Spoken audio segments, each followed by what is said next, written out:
Big Bash রিশাদের বাজিমাত টুর্নামেন্টের 15তম আসরে গোল্ড ক্যাটাগরিতে প্রায় 3,20,00,000 টাকায় রিশাদকে দলে নিয়েছে হোবার্ট হারিকেনস। দেশের বাইরে প্রথম ফ্র্যাঞ্চাইজি লিগে খেলার সুযোগ হাতছাড়া হবার পরেও রিশাদের কণ্ঠে ছিল আশার বাণী। পূরণ হয়েছে তা। দ্বিতীয়বারের মতো বিগ ব্যাশ নিলামে দল পেয়েছেন বাংলাদেশি লেগ স্পিনার। বছর বদলালেও দল রয়ে গেছে অপরিবর্তিত। চড়া দামে জায়গা হয়েছে হোবার্ট হারিকেনসে।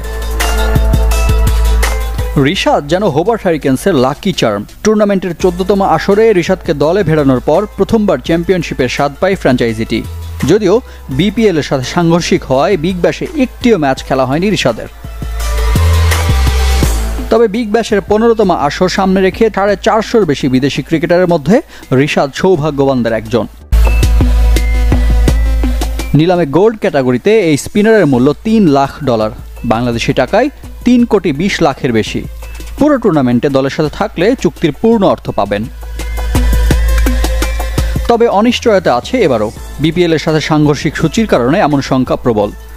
তবে নিজ দেশের ফ্র্যাঞ্চাইজি লিগ বাদ দিয়ে বিগ ব্যাশে খেলতে চাইলে পরিস্থিতি কোথায় গিয়ে ঠেকবে তা জানার সময় সাপেক্ষ। অস্ট্রেলিয়ার ফ্র্যাঞ্চাইজি লিগ বিগ ব্যাশের ইতিহাসে এখন পর্যন্ত একমাত্র বাংলাদেশি ক্রিকেটার হিসেবে খেলার কৃতিত্ব সাকিব আল হাসানের। সরাসরি নিলাম থেকে নাম না লিখিয়েও টুর্নামেন্টের ভিন্ন দল অ্যাডিলেড স্ট্রাইকার্স ও মেলবোর্ন রেনেগার্সের হয়ে বিগ ব্যাশ মাতান নাম্বার 75। সাকিবের পর দ্বিতীয় টাইগার ক্রিকেটার হিসেবে এমন অর্জনের সামনে রিশাদ হোসেন। তবে বড় প্রশ্ন, স্বপ্ন পূরণ হবে নাকি আরও একবার হতাশা সঙ্গী হবে?